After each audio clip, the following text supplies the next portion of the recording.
अगर आप किश्तों पर मोबाइल लेने के बारे में सोच रहे हैं तो ये खबर आपके लिए है। आरबीआई के नए नियमों के मुताबिक अगर अब कोई शख्स लोन की बकाया किश्त चुकाने में देरी करता है या फिर उससे इनकार करता है तो उनका फोन ब्लॉक कर दिया जाएगा।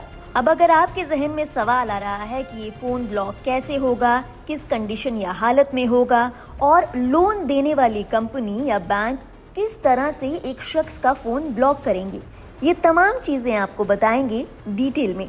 और आखिर में सबसे काम की बात, तो वीडियो आखिर तक देखिएगा। आरबीआई यानी भारतीय रिजर्व बैंक ने मोबाइल फोन से जुड़े डिफॉल्ट मामलों में नए ड्राफ्ट नियम जारी किए हैं। इसके मुताबिक अगर कोई ग्राहक मोबाइल खरीदने के लिए लिया गया लोन नहीं चुकाता तो बैंक और वित्तीय संस्थान उस फोन को ब्लॉक कर सकेंगे। बता दें, हाल ही के सालों में कई डिजिटल लैंडर्स और फिनटेक कंपनियां मोबाइल फाइनेंसिंग के दौरान तकनीकी माध्यमों से फोन ब्लॉक करने की सुविधा इस्तेमाल कर रही हैं और अब रिजर्व बैंक इसे औपचारिक रूप से रेगुलेट करना चाहता है। किन परिस्थितियों में और कैसे लगेगी ये पाबंदी?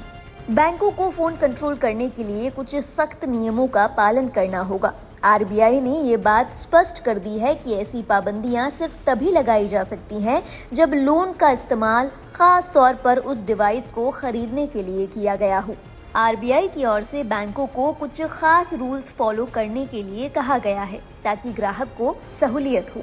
आरबीआई की ओर से कहा गया, लोन एग्रीमेंट में ऐसी कार्रवाई की साफ तौर पर इजाजत होनी चाहिए और उनमें उस हालात का जिक्र भी साफ होना चाहिए जिनके तहत पाबंदियां लगाई जा सकती हैं।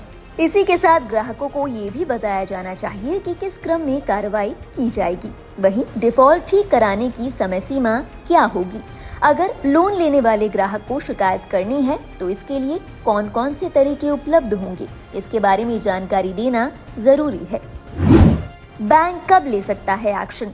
इन ड्राफ्ट नियमों के मुताबिक लोन देने वाले पाबंदियां तभी शुरू कर सकते हैं जब अकाउंट 90 दिनों से ज्यादा समय से बकाया हो, यानी किश्त की राशि चुकाने से 90 दिनों का समय ग्राहक को दिया जाएगा। साथ ही इससे पहले लोन देने वाले शख्स को कई नोटिस जारी किए जा चुके हों।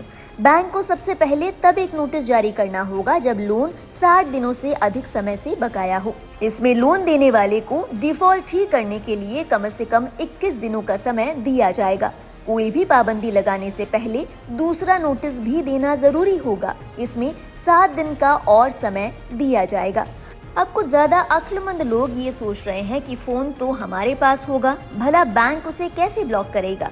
तो बता दें कि ये सब कुछ एक इनबिल्ट सॉफ्टवेयर की मदद से किया जाएगा जिसे ग्राहक खुद नहीं हटा सकते। और अब ड्राफ्ट नियमों की सबसे खास बात वो ये कि आरबीआई ने जरूरी सुविधाओं को पूरी तरह से बंद करने पर रोक लगाई है, यानी कि डिफॉल्ट होने के बाद जब आपका फोन ब्लॉक कर दिया जाएगा तब भी जरूरी सुविधाएं फोन में चलती रहेंगी।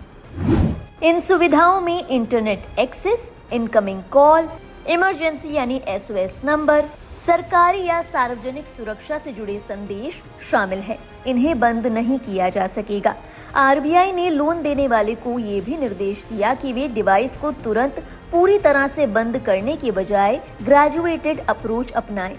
और अब ग्राहक के फायदे से जुड़ी बात, ड्राफ्ट नियमों में ये भी कहा गया है कि जैसे ही लोन लेने वाला बकाया चुका देता है तो 1 घंटे के अंदर अंदर सारी पाबंदियां हटा देनी होंगी।